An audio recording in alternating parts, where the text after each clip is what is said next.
Pagruyom-ruyom it katong adlaw na kato, nagsiling si Jesus sa ida mga disipulos. Itay, matabo kita sa ragat papagto sa yudo. Kada inghalinan ninra kag karamuan roto sa takas.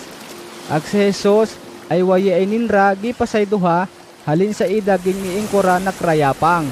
Ag sinra ay naglargay. Ingwara sinra it kanunot nakibang mga baroto. It katong hadtoy sinra sa yawor, nagkusog it gulpi kag hangin.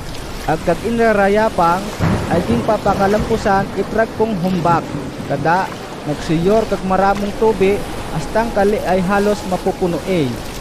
Pero si Jesus ay sige gihapon kag katuyog ruto sa pupa habang nakahilig sa uyunan. Kada ginpukaw sida ida mga disipulos aging siling. Maestro, waya bagay ikaw nababayakan sa baling kita ay magyugrang. Nagbangon si Jesus ag ida ing saway kag hangin ag ing silinggan kag ragat nak. Timunong ag kumalma. Ngani naghupa kag hangin ag nagkalma kag ragat. Asing nahadlo kamo. Asi, waya pang gadurbaga kamo itpagtuo? Ag sinra ay napakahadlok. Kada sinra ay naghininghingan. Sino talaga sida? Nakpati kag hangin agragat ay nasunor sa ida.